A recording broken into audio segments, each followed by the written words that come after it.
Today, we're going to look at the practical example of why doing TDD or test-driven development is worth the effort. For today's demo, we're going to start with quite common tasks that appears often on both front-end and the back-end, and it's a desire to check validity of an email entered by a user. Let's make an assumption that we want to be fancy and actually check email according to RFC. Yes, there is an RFC describing email address. Let's start with an extreme example when we actually don't want to write any tests at all. Given the task at hand, I will very likely to go and Google something like that. And I will very likely to go to Stack Overflow and I'll be trying to find something that solves my problem at hand. So I'm searching for like an answer which is highly upvoted. This looks like what I want. It's RFC compliant. So if I just copy paste that into my code, I'll be employee of the month.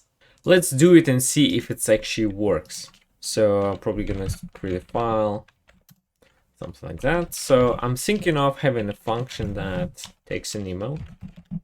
We're gonna have to create a regex here because that's what we found on the Stack Overflow. By the way, if you want to know what regex is and how to work with it better, check out the video that's going to appear here. And now I'm just going to return, I'm going to test my email that it's actually over there. This little program is not going to give us anything unless we actually invoke it. So we need to call it with something like test@gmail.com. And maybe for visualization, I'm going to log the results. So I just need to call this little program. Okay, so this looks like it's working. So the only other test I want to do is like maybe this. It should give me false. All right, so that was easy. Now we can ship it, right? Right? Well, we could, but we actually have no idea how this beast works. If you look at it, it's a gigantic scary regex that we actually don't understand. So imagine that there is a change in an RFC, or if the customer comes back and complains that, oh, my valid email is not allowed into the system, what you're gonna do? You're gonna lose this employee of the month badge real quick. So I have this problem when I'm scared to touch this code because changing one thing could break two others. So logical conclusion for me is if we just add some tests after the implementation, right? We could do that and let's say Google the list of valid emails and add them as tests. It doesn't solve the problem. What if the test just found a bug, right? And to fix this thing without understanding how it works is like, again, a very close to impossible task. It's possible, but it's going to be hard. Once again, conclusion here is that writing the implementation first and trying to add the tests later is a situation that is not ideal because you could discover bugs that will be hard to fix because of your implementation, or something else could go wrong, or you will not even add the test because, let's say, someone is screaming at you, let's ship today quickly, let's not write any tests. Stuff like that happens in real life. So if you're forced to do it, you're going to end up with a lot of technical debt. Naturally, we come to this idea that we first need to understand how our implementation works, and not only on the day of writing the code, but also later. This is where TDD or test-driven development shines. It forces us to create an implementation that is not only more readable and testable, but also actually having tests that act as a live example explaining the documentation. So let's create a new file for TDD example.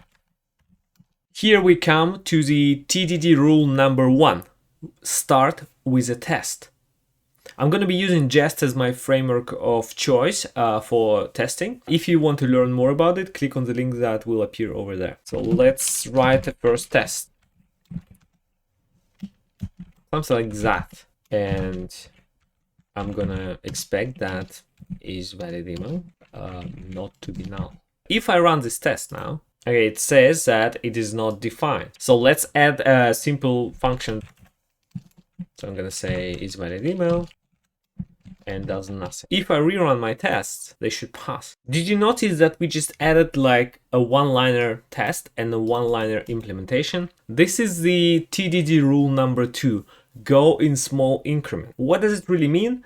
On practice, it means that you need to write as little as practically possible to make this test useful, and then as little as practically possible to make this test pass, and then make this test fail again, and make this test pass again, and so on in little increments. Let's see it in action. Now I have option. One is to modify this test to be more advanced, and another is just add another test. In real life, I would probably modify this test because I don't think it has a very high value, but for visualization purposes, I will add a new one. So I will probably steal this placeholder name here, and I will probably say something like should return true for a valid email. So here I will have to call this function with a valid email, and I'm going to expect it to be true. Let's run the test and see if it works. It doesn't work because this function doesn't actually return anything. Let's fix it and make the test green. The simplest way of fixing this function will be just return true. Let's see if it works. Test passed now. Now I can create another test that will be like, let's say, a negative test. Should return false for a known email. Maybe just gmail.com to equal false. If I rerun it again, you see it's failing. So now I'm forced to fix the implementation. The simplest way of doing that will probably be just checking if the incoming email that I actually don't even pass right now, having an @ symbol inside of it. So what I can do is something like string from an email include @ symbol. If this is true, return true, else we return false. So if we rerun the test again, it should pass. This is pretty much the essence of TDD. I'm gonna write a bit more tests to see if they will actually shape my implementation in any way. Now I have 14 tests. Let's look at them. You can see that I'm testing for different scenarios like common emails, strange emails, not emails, stuff like that. So let's look at the implementation. Implementation looks like this. I have 3 parts of the regex, and I construct a bigger one later. This code is not RFC compliant, at least not yet, because I was creating it from scratch. But what it achieves, it allows me to come on Monday and be able to continue this work even after the weekend when I forgot the context, right? Also, I have tests that visually demonstrate what is tested, what is not tested, so I could probably read through the tests and continue my work. This is why TDD acronym means test-driven development. The keyword here is driven. We write tests first and they guide our implementation. This practice forces you to think, what if I have spaces as a local part? Or what if I have strange Unicode characters? Or what if I have email without @ symbol or at local host? Stuff like that. Reminder that TDD is not actually a testing practice, right? It is a development practice. Tests just help you to design your implementation in a certain way, and they just the side effect of it, not the goal. It's a very good side effect though. Let's try to recap. If we compare our solutions, you can see that here I have some readability achieved. It's the way I was writing it.